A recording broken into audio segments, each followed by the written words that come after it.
I was just making sure that the cast and crew knew what to do once we tallied up all the votes. You see, there'll be a few lines or actions that show who the murderer is. I just wanted to make that clear, and I think you can continue playing arbitrary character. Enjoy the rest of Murders in the Air.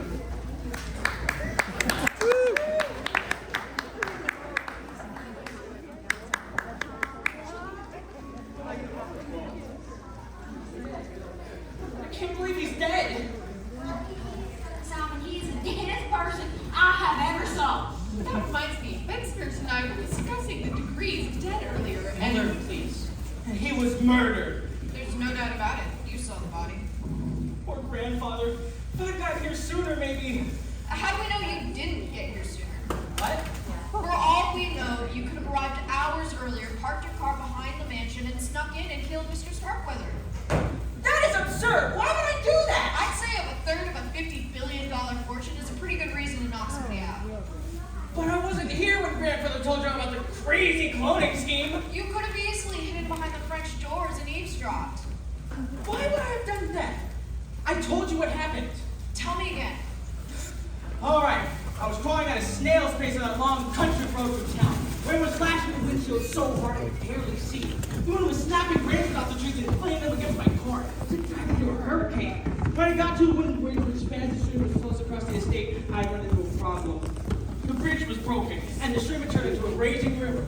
I couldn't cross it, but I did remember a place years ago where an old tree had fallen. I used to play on it when I was a kid. I managed to find that old tree, cross across it, and enter the house. Apparently I got here just after grandfather was murdered. Yeah, that's a great story, but it sounds rehearsed. Not enough. Not my fault. It's true, I swear it. Maybe it is, but I'm still not crossing you off my suspect list. And just who else do you have on the list, Mr. Davis? Everyone in this house except for Miss Van Zandt and Miss Collins, they had a heck of a lot to gain if Mr. Starkweather lived only a few months longer, and turns out they're left in the cold. Especially me. Lewis has other clients. Now I'm among the unemployed. Don't worry. Once they say to settle, we can arrange for you to be given a generous severance check. You can take it out of your portion if you like, but Mother and I will act. So will I. Nothing personal, of course. Of course. Mr. Davis, who do you want to start with? The way I see it, wait for the morning to come back. In the morning, I want you to take me to your car and drive me so that way I can report what I know to the police. I imagine that they'll fly in by helicopter to take Mr. Starkweather's body to a coroner. Then they'll want to take everyone's statements, and once a homicide detective is I'm out. But you're a detective too, and you saw the body like everyone else. You have a greater chance of solving the murder than anyone else here. Yeah, but I'm off the payroll.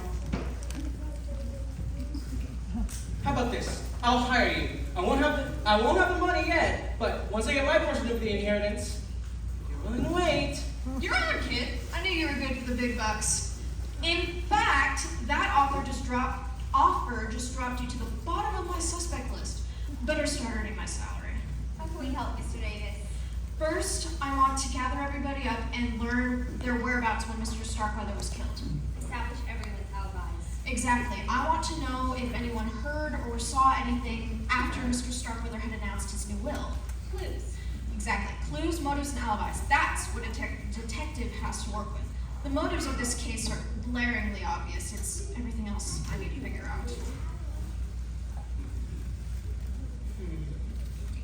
That sounds like a good idea. Who do you want to start with?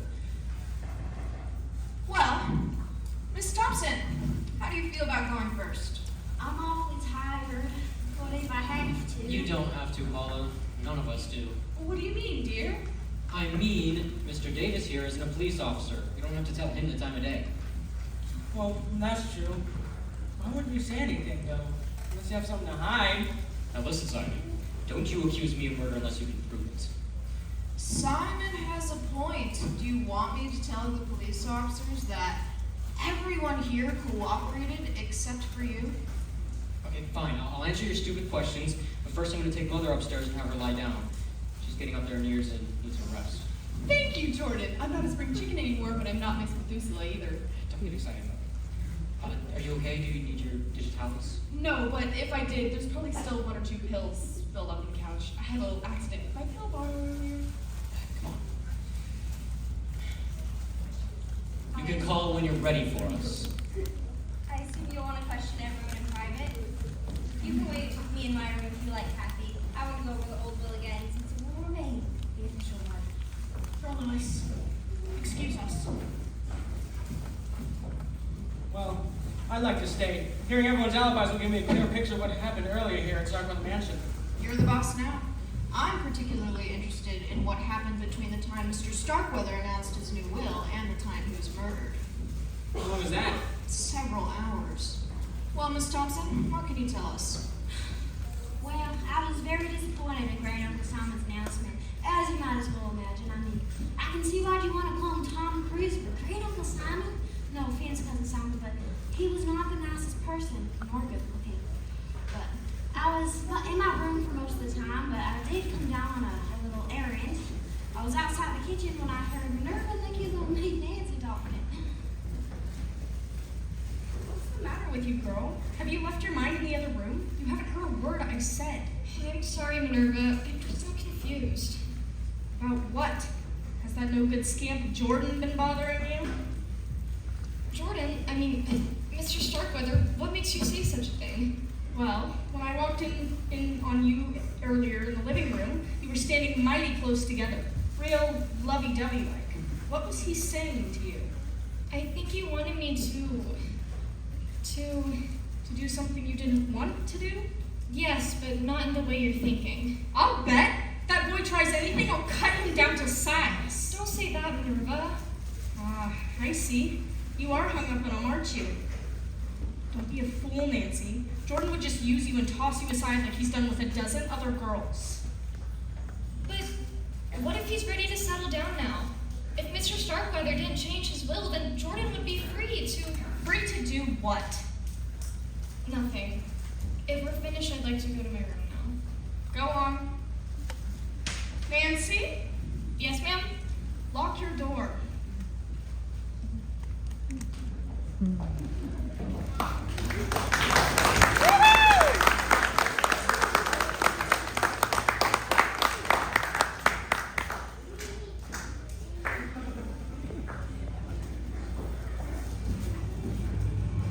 Sorry again, folks. That little scene in the foyer was a flashback that Paula overheard earlier. The other character stories, well, portions of them will also be shown the same way. Great thinking thanks to Mr. St. John. Anyways, I just wanted to make that clear. That's all. That woman is really asking for it. So tell me, Mrs. Trent, did you see or hear anything suspicious earlier tonight before Mr. Starkweather was murdered? Suspicious? I suppose you call toting a gun around the house suspicious, even though Mr. Starkweather wasn't shot to death. Gun? What was a gun? Besides me. Paula Thompson, that's who claimed she was a regular Annie Oakley. And she also mentioned how easy it'd be for someone to break in through his front doors and kill Mr. Starkweather. Did she now? Ask her yourself. Anything else? I did happen to hear a rather odd conversation between Rufus and Miss Starkweather. I had gone upstairs to distribute candles in case of a power outage, which turns out to be very useful, as you know. I was ready to turn from the corridor onto the west wing when I saw Fiona by the far end of the stairs. It's pretty suspicious if you ask me. Do I have enough? Oh dear. Miss Starkweather. Rufus! You nearly scared me out of a year's growth. That's all right, man. It's really low our going sideways, huh?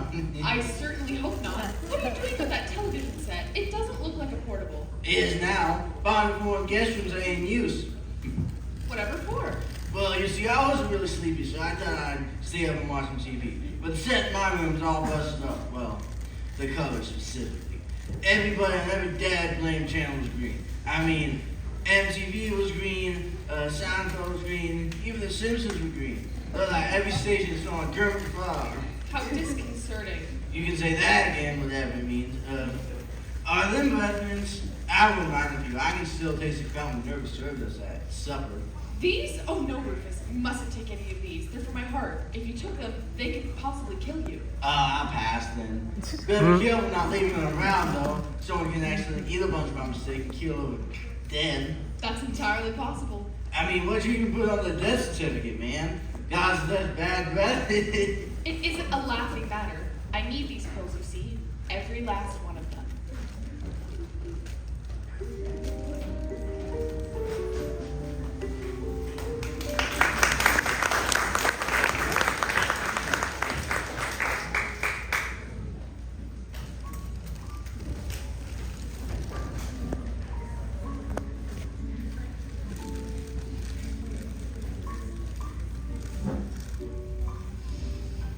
Rufus had an axe in the house? Precisely. What had I done? I'd ordered him to chop some firewood earlier today. I'm surprised you trusted him with an axe. I personally wouldn't trust him with a butter knife. But, all being said, I was simply relaying Mr. Starkweather's orders. Was there anything else of interest you happened to notice? One thing. Earlier tonight, when I was coming from the kitchen, I saw Master Jordan standing outside Mr. Starkweather's door. The hall one inside the kitchen, not this one, obviously. By the way he was acting, he seemed a bit furtive, if you will. Like he was about to enter when Miss Withers opened the door and stepped out. It seemed her sudden appearance had startled him. Well, what do you want? I was just gonna check how good it was timing. No need, that's what I'm paid to do. Well, how is he? Still breathing if that's what you're wondering. How much do you think he has left, Miss Withers? Let's just say he needn't start reading any long novels, or even a short story. But you think he'll make it through the night? I think that man will keep his heart beating through sheer will and determination, long enough to sign that new will. That is what you wanted to know, isn't it? Oh, you misjudged me, Miss Withers. Give it a rest, Jordan. You'd love to see him drop dead before daybreak, just like anybody else in this house. Including you. $1 million is a fortune. A lot of people would kill for that much money. If that's a hint, forget it. As Mr. Starkweather's nurse, I'd be the prime suspect if his death appeared to be anything else but by natural causes. Well, suspecting and proving are two different things. I'm gonna forget you said that. Good night, Jordan. Good night.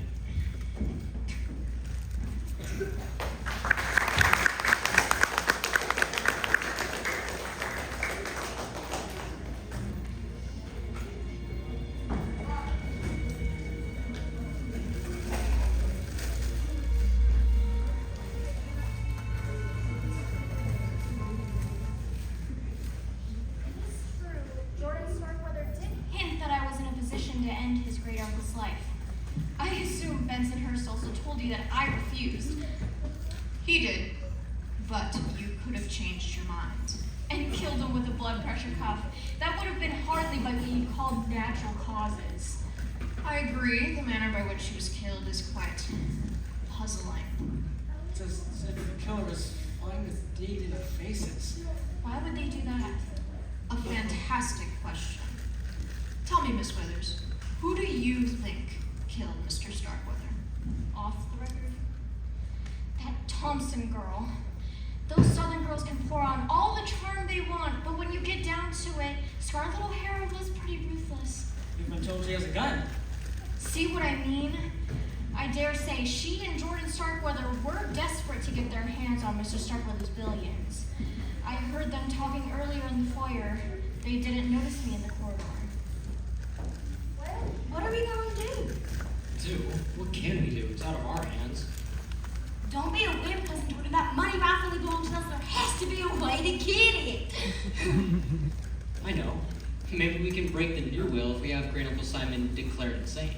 See, I thought of that, but it won't work. I mean, if cloning was just so wild there, probably could, but it's not. It's being done. Uncle Simon being the first person to clone himself might be bizarre, but it isn't insane. We lose the case. And probably spend what we get from the inheritance on the lawyers. Miss Zane,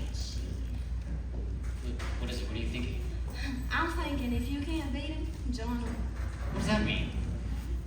Fend for yourself, Jordan. Now, if you'll excuse me, I need to go talk to that lawyer. What the? All right. If you Now where would Kathy be?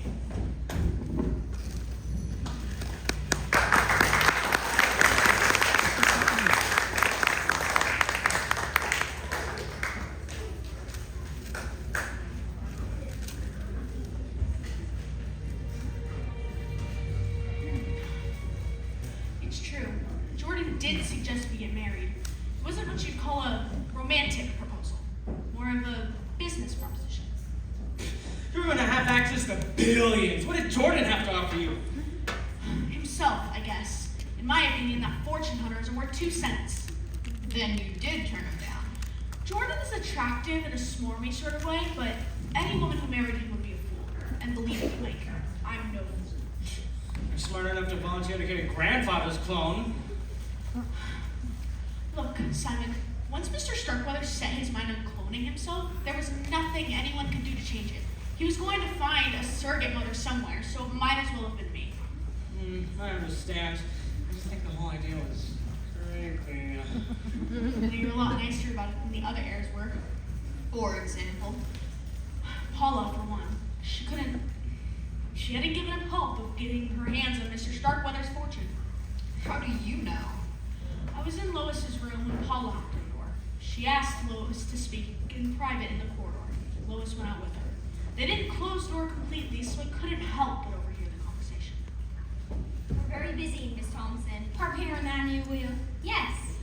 You're a lawyer. Are you sure this cloning business is legal? I mean, couldn't you lose your license to practice, could you? The process will be performed in Belgium.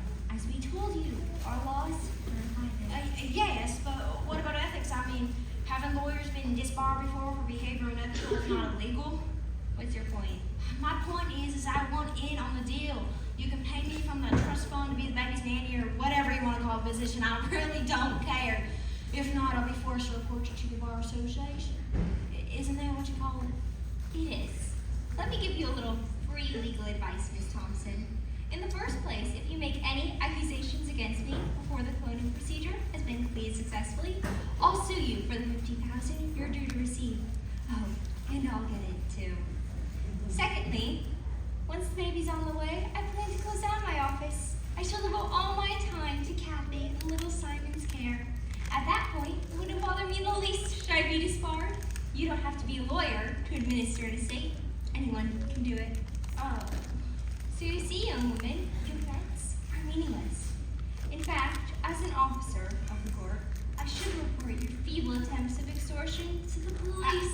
I will say that. Now take your silly little southern self out of my sight, and I might be willing to Bottom, go you lawyer! Excuse me. Yes, Miss Trent. I found what's left of the Christmas candles I stored away. I thought it might be a good idea to pass them out in case of a power outage. I suggest you take one and keep some matches nearby. It's very thoughtful. Thank you. Kathy's in my room. I'll take one for her also. Miss Thompson. Oh, all right. Now, if you'll excuse me, I need to go get something up in my room. Jeez, what's her deal? Let's just say she's a poor loser. Miss Thompson played her ace and I trumped it, in a manner of speaking. Now I'll give this to Kathy.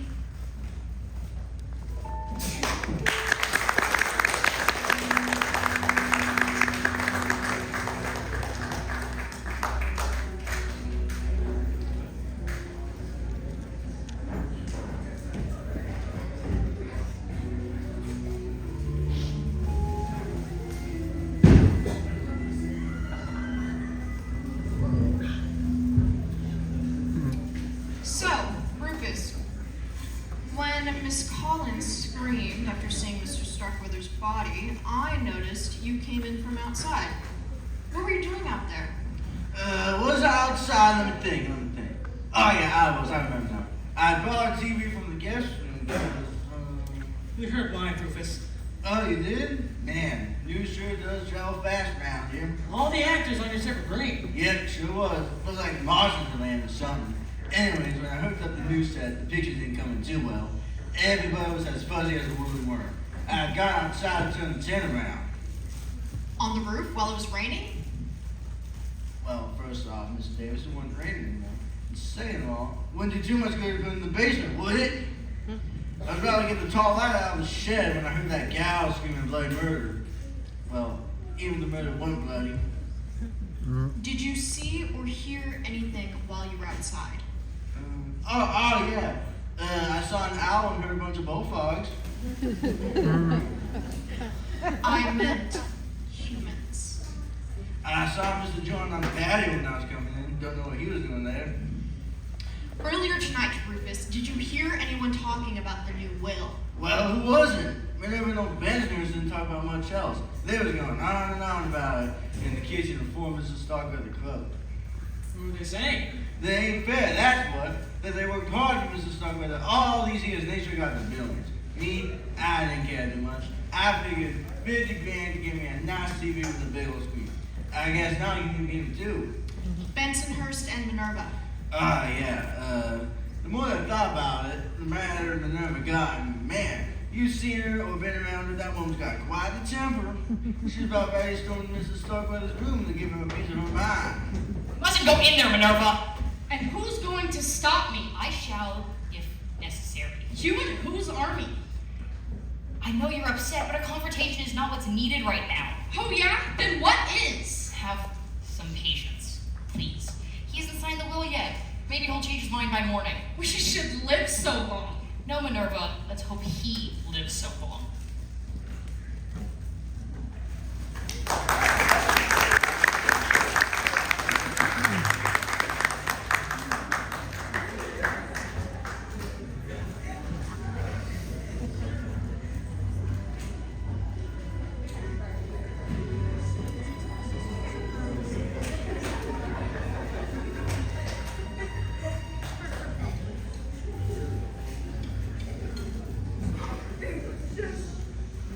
What were you doing outside about the time of the murder, Mr. Starkweather? I was getting a breath of fresh air.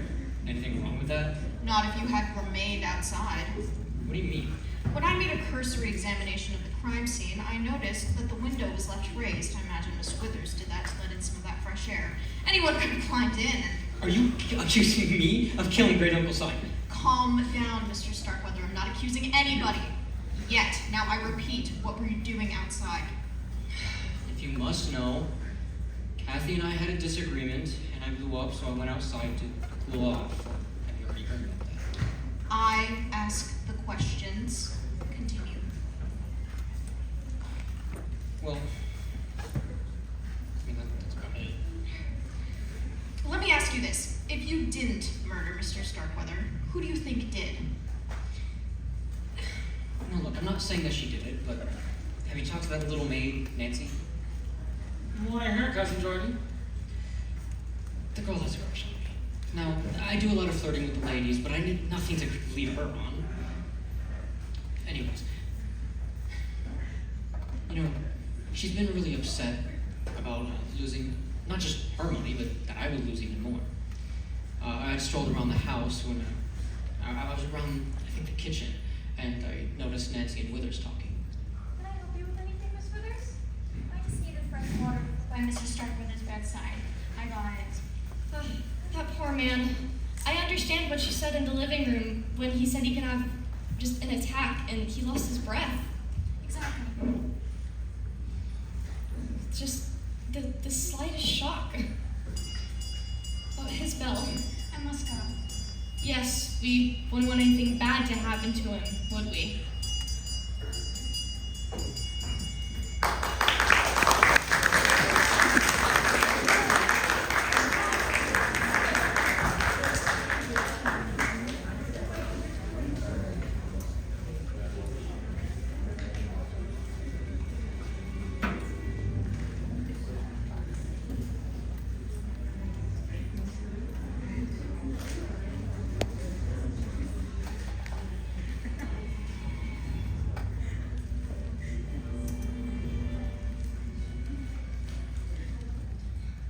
Simon, I was shocked to hear that I was even included in your grandfather's will. I thought he didn't even notice me. Then you must have had two surprises. To learn that you were inheriting $1 million, and then learning that it was all being taken away. Oh, 3 surprises, actually. Now you're wealthy again. Simon, I was happy with even $50,000. With that, I could go to college and I can get a good education like you do.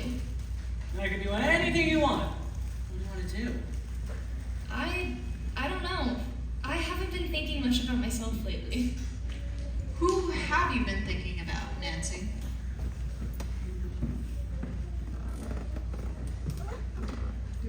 Jordan Starkweather, perhaps? Who told you that? Jordan Starkweather himself, for one. He implied you may have been willing to kill for him, too. What? How could he say such a thing? I'm sorry to make you sad, but now I see what Jordan's really like. He'll try to get anything, and he'll trample anyone who gets in his way. I guess I knew that. Minerva even tried to tell me, and I even heard him propose to Miss Collins. But she laughed at him and afterwards was talking about it with her friend Miss Van Zandt. I was bringing fresh towels up to the guest rooms when I overheard them talking. If you think Miss Jordan's cold-hearted, Miss Collins is 10 times worse. Can you believe it? Those soulful gazes might have worked on that little maid, Nancy, but he learned quick enough that I was no pushover. I wish I'd been there to see it. It's about time during the men's match. I could tell Nancy about some of the maids who worked here before her. His Playboy days will be over soon enough, though. What do you mean? Up until now, Mr. Starkweather has given Jordan, as well as Fiona, Paula, and young Simon, a generous allowance. Once he passes on, that will be the last they see of the Starkweather fortune. Simon's almost out of school. He'll do fine. But the others? They'll blow through their money in no time. Then what kind of jobs can they get? Can you imagine Paula working behind the desk of a car rental agency? Or Jordan driving out cars for the customers. And what's Fiona gonna do? Sell Avon?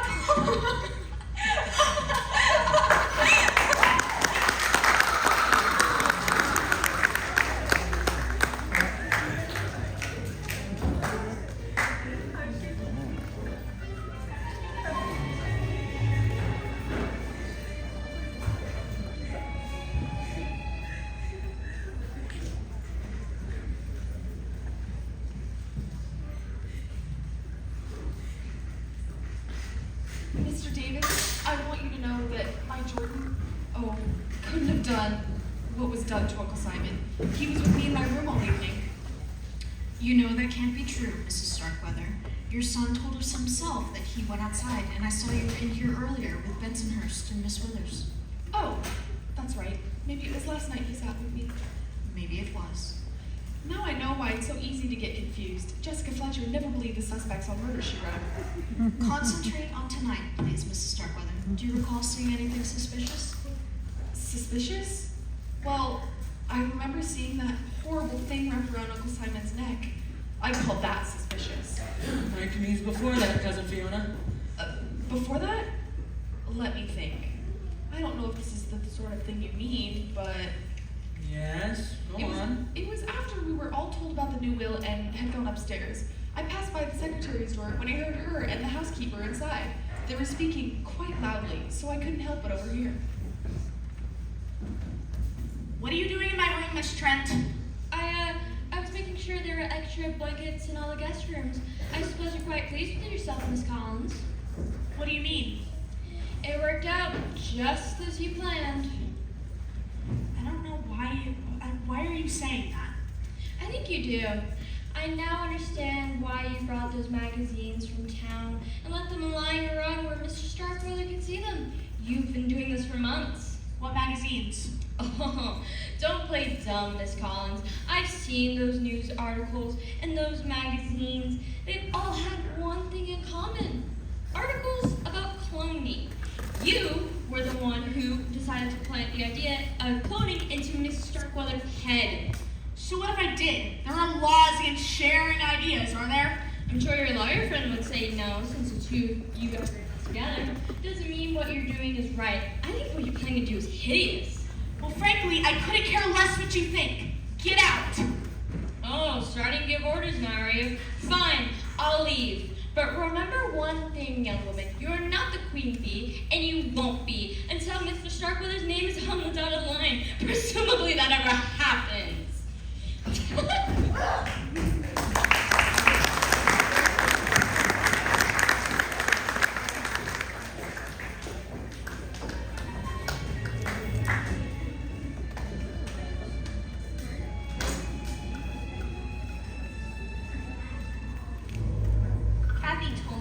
trans accusations. Then she engineered this whole cloning business, possibly with my help.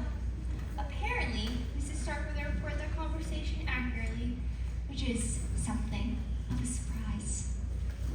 Is it true? Did you give Grandfather the idea to clone himself?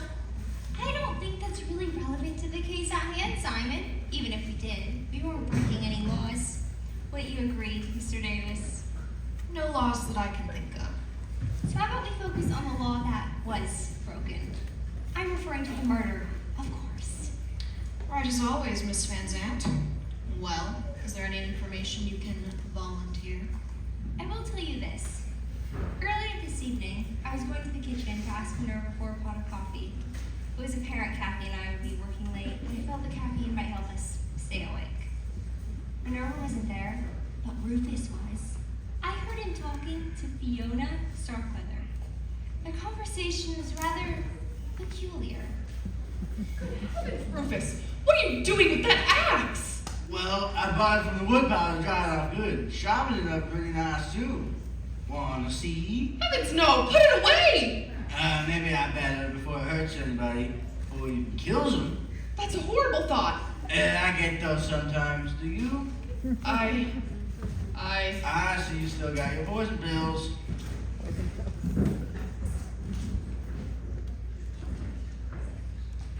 Looks like you had a lot more in the bottle when I saw you upstairs. Oh, I hope you haven't gone an overdose. I think I can figure out how to do that mouth to mouth stuff. You bring those lips any closer, I'll grab that axe out of your hand and chop them off! Just trying to help. Well, don't! There are some fates worse than death. However, I assure you that I am fine. I had an accident with my pill bottle in the living room earlier, and I wasn't able to pick them all up. I hope Minerva don't find any. She usually fixes up Mrs. Starkweather's meals, and she's mighty mad at him right now. What are you suggesting? Nothing. Was there anything you needed in the kitchen? I was coming down to see if Minerva had any of those delicious hors d'oeuvres left over. I can go look. Never mind. I seem to have lost my appetite.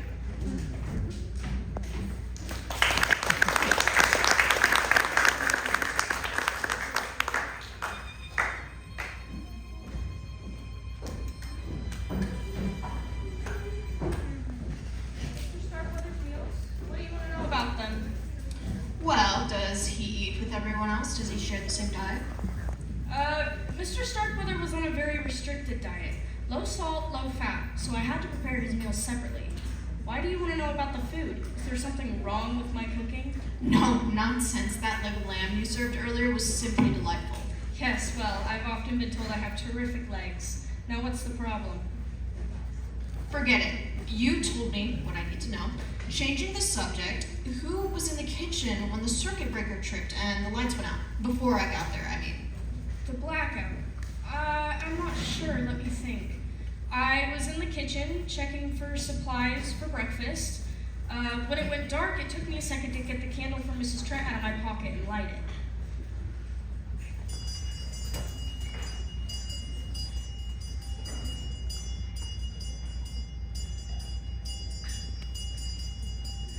Minerva? Nancy? Is everybody all right? I'm fine. I was out back and I saw the lights go out. Oh, great. I was in my room when everything went dark. What happened? Benson's got the big light going in, huh? Keep that up, don't forget to pay your wages next. God, idiot.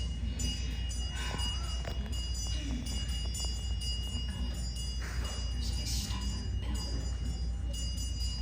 Don't stop ringing. Like I would know. Oh, you're an idiot.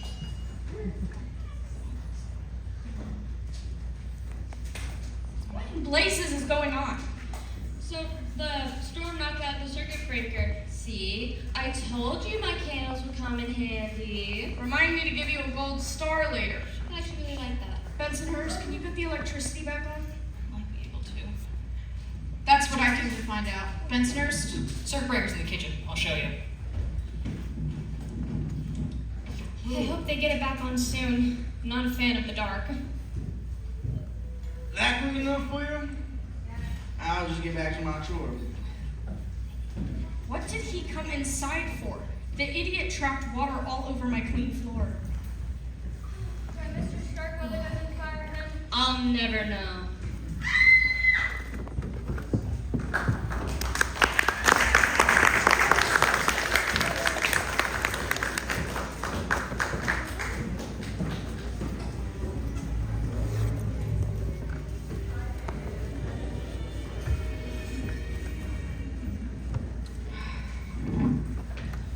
Any luck? Yes, they're all right. I just wish I had more. It's enough to pinpoint the murder, but that could take weeks. If the will gets probated, then the killer gets their money, and with that much money, they could easily buy a new identity and flee the country. We need something to pinpoint them now. I was hoping hearing everyone's alibis would give me a clear idea. Me too. They were so busy trying to blame each other that they didn't really give much for themselves. We just need a little bit. Simon, move your feet. What? Hang on. Yes, what they were doing was so insignificant. The clue was right here all along. Simon, I know who killed your grandfather. Who? Never mind that. I'll tell you everything in a minute. Go get everyone. Yes, sir. Minerva sent me to see if you gentlemen would like some coffee. Never mind that. Go upstairs and tell everyone to get down here on the double. Yes, sir. I'm sure the police chief won't mind if I gather some evidence. I'm sure he won't mind at all. It's just early. I know it's so late. Madness. Please, calm down, everyone. Take a seat.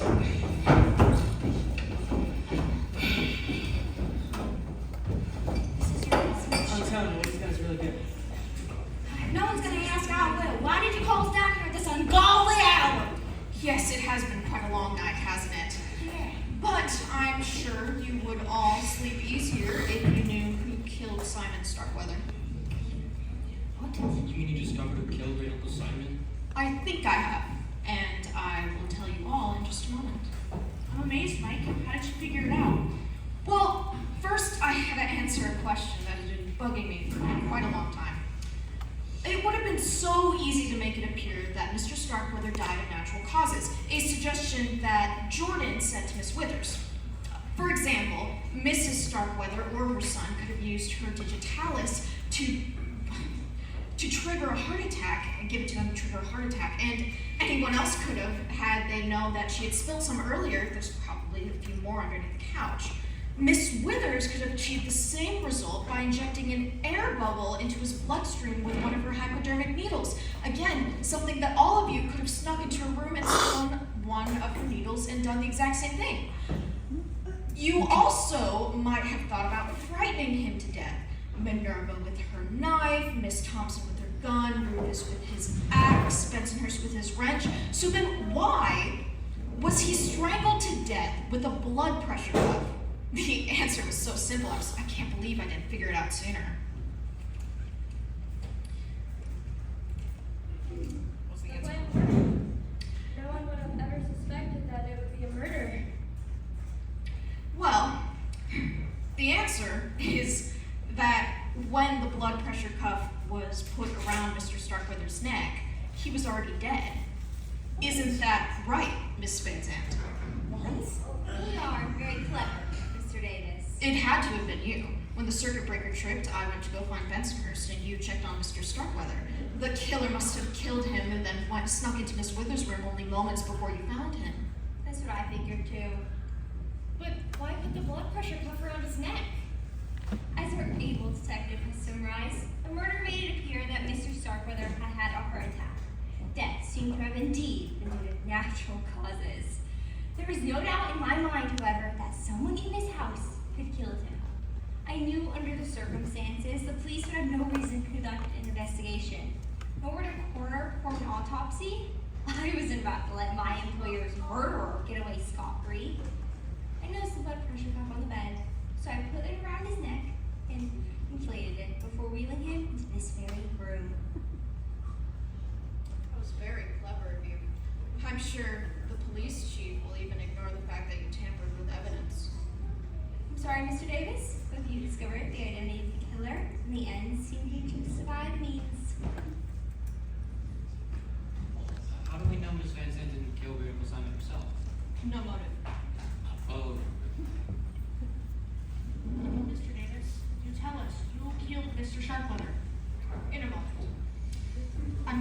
was very naughty of you, Miss Van Zandt.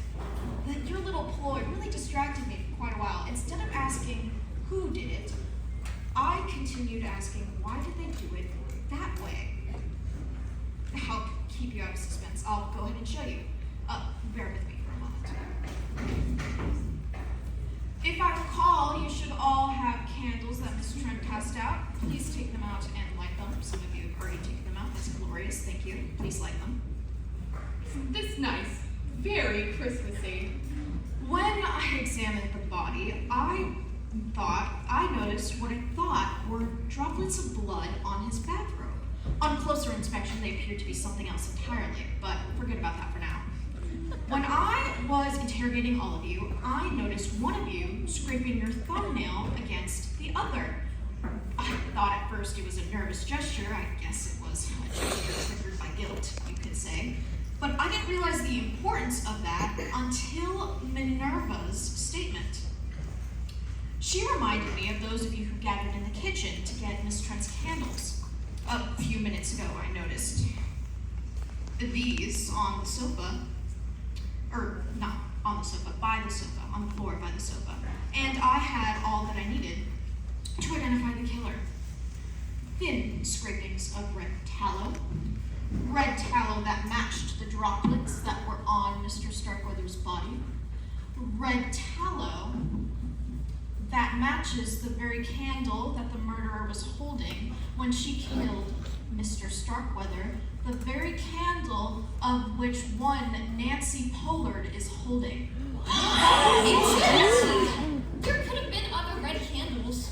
There aren't. I remember thinking when we were putting the candles away next year that we have to buy some more red ones. Well, that can't be all the evidence that you have is that red candle. Of course not, I have more. When I examined the body, I noticed a little, well, I examined the body, of course, and I noticed a lot of things. But when I just walked around the room just now, I took a look at all of your hands, and on your wrist, I noticed several thin scrapings, no doubt made by Mr. Starkweather while he struggled for his life. I'm sure that these thin scrapings that I took underneath his fingernails is more than enough evidence to prove that you are the one who killed him. I've met quite a few experts in DNA over the last 6 months. I think it'll point me to you. Oh, Mr. Davis. Well, I don't suppose you'd consider taking those scrapings and cloning me and putting the new me in prison, would you? I didn't think so. Well, bravo, Miss Van Zandt. I guess my biggest mistake was trying to cross a lawyer. I may have stopped you from getting Mr. Starkweather's billions, but you sure got your revenge. why don't you tell us about it? I might as well. You've already have the main details already.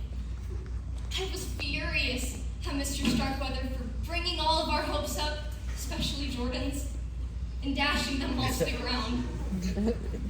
I thought a man that cruel didn't deserve to live. So I waited by the door in the hallway, and I waited until I knew he was alone. I snuck slightly, I slipped into his bedroom, and he was still in his wheelchair and still awake. I grabbed the handles of it and I leaned down in his face, and I told him that what I thought he was planning to do was monstrous. I told him that he didn't deserve to live, and I told him that I was going to kill him. And then I grabbed his throat. And he was terrified. He wheeled backwards in his wheelchair into the desk by his bed, and he set down his reading lamp and the pitcher of water on top of it. When it hit the floor, it blew the circuit breaker. So you didn't cause the blackout deliberately? No, it almost ruined everything. He tried fighting me with one hand, grabbing my wrist, as you noticed, and was ringing that bell incessantly with the other.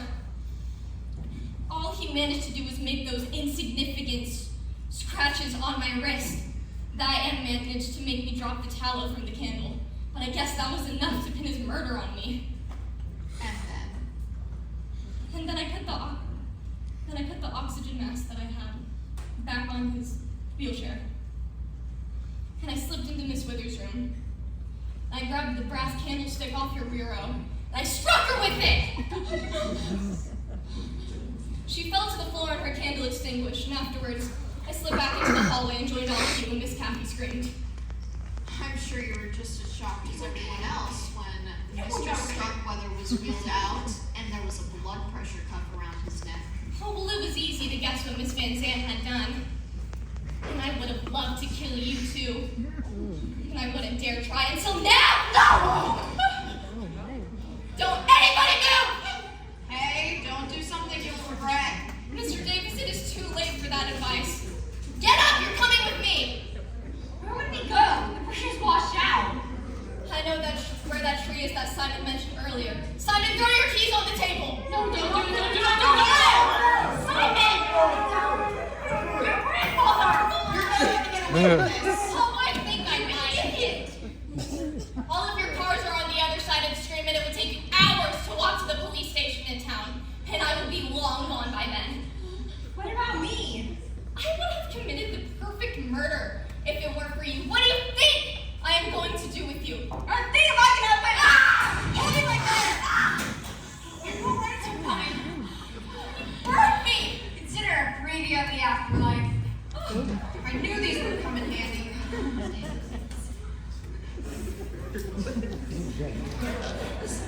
Hold him behind me. We're gonna pay the big bonus. Just doing my job. Well, Nancy, you spent a long time in prison. Any last words? Jordan, will I see you on Visitor's Day? Yeah.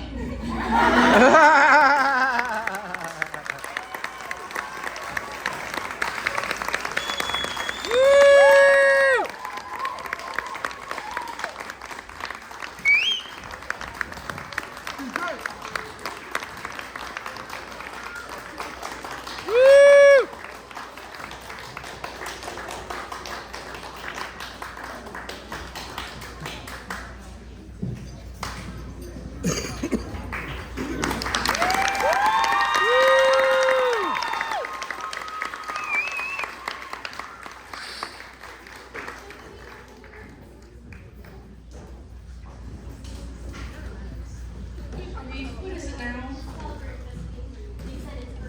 I'm sorry, folks. I better see what this is all about.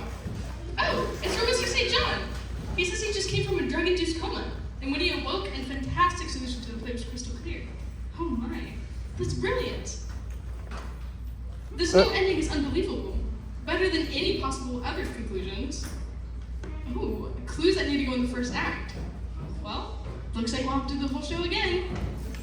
Oh, really? Wow. Oh, I see.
the president of our theater club. Hi, my name is Presley Burgess. I'm the vice president. I wrote something down because I push buttons for a reason. And I will get emotional. So tonight is our senior night, and this is our final show. Really means a lot to me to be up here with all of our seniors to kind of close the chapter together.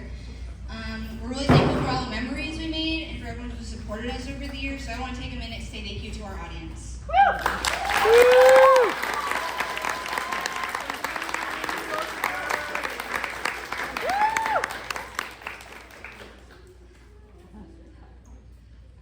Also, I wanted to thank kind of the behind the scenes people that we could not do this without. So first, I'd like to say thank you to our light crew.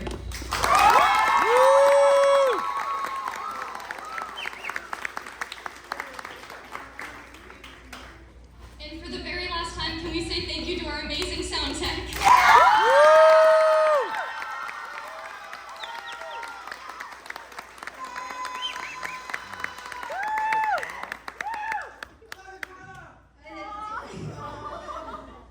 You know I cry when you say that.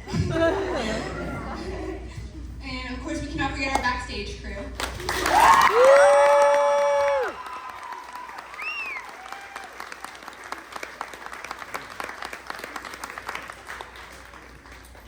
And finally, our amazing director, Mr. Tuttle.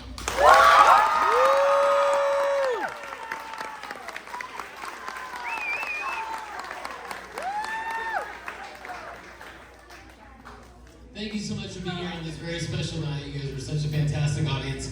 I do want to recognize a few people who have just taken on leadership role and done so many things during the show. So I first want to recognize our backstage stage manager, Caitlin.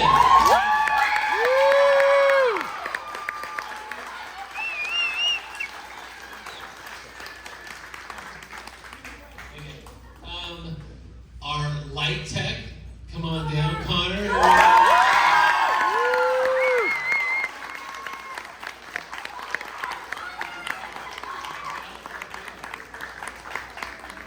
Our student director, right, Lily?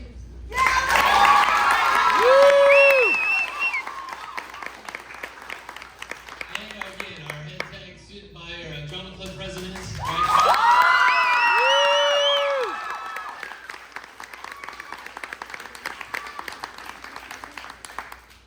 You heard, this is a senior night, so it's a very bittersweet night. We love to celebrate with our seniors, but this is the last time they perform on the stage, so that is kind of a sobering thought, but we want to send them off here. The Drama Club has a little gift for them, and I want to recognize them individually. So Andres. Andres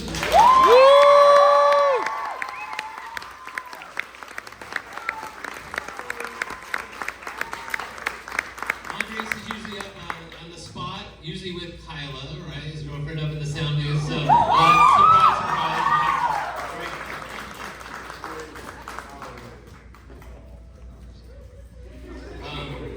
Jeremiah, come on up.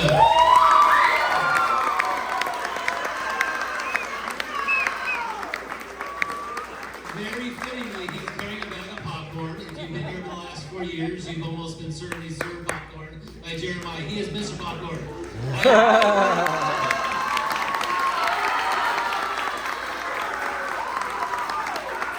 I've never met anybody love popcorn more or love to share the joy of popcorn. Than Jeremiah. He certainly has. Very good. He's also one of our 4-year theater students, so thank you. Stacy.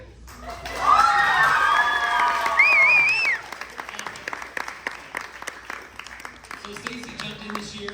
She saw Anastasia, where she had a beautiful solo, and jumped in here. So she's had a phenomenal year, and we've been blessed to have her. So thank you, Stacy.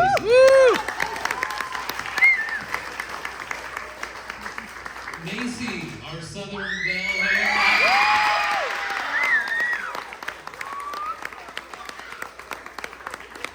Again, Macy's jumped in full board the senior year, and again, it's just been a fantastic time.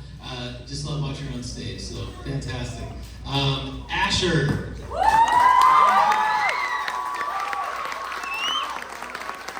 Asher has so many talents in addition to on stage. If you were here for Alice in Wonderland. Actually made some amazing props, and so super talented on so many levels, and you'll be greatly missed. So thank you.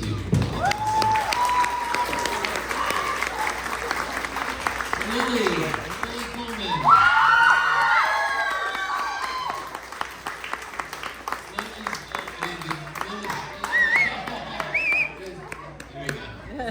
Lily's imprint on the program has been, you've seen in the programs, on stage, backstage.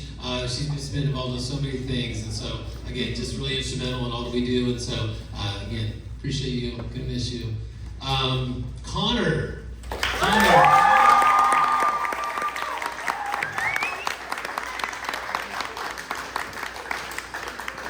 So Connor he spent a lot of time in the rafters, right? I can think back rigging the pulley for the chandelier that fell during Clues some years ago.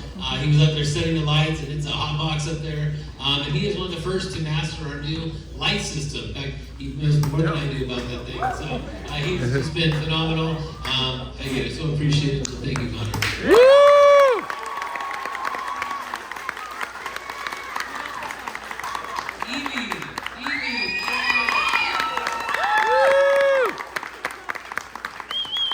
Evie is a 40-year theater student. So many fun roles, so many fun memories. I'm always going to treasure those, and I hope you do too. Good to miss you, Evie.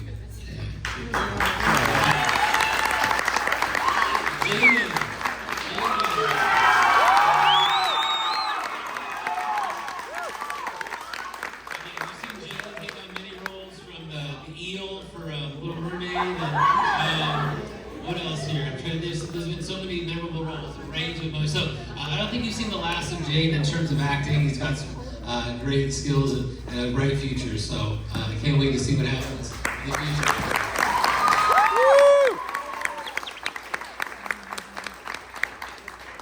And lastly, somebody who has just been so pivotal and irreplaceable in so many ways, Kyla, right? I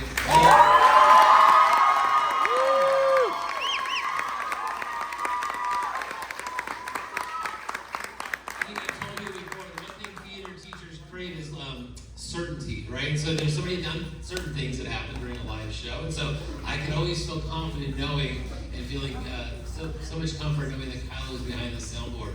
And again, during the show, I'm watching and watching the kids put on the show. So they're running it, and Kyla's run it masterfully for many years, and I'm so proud of her.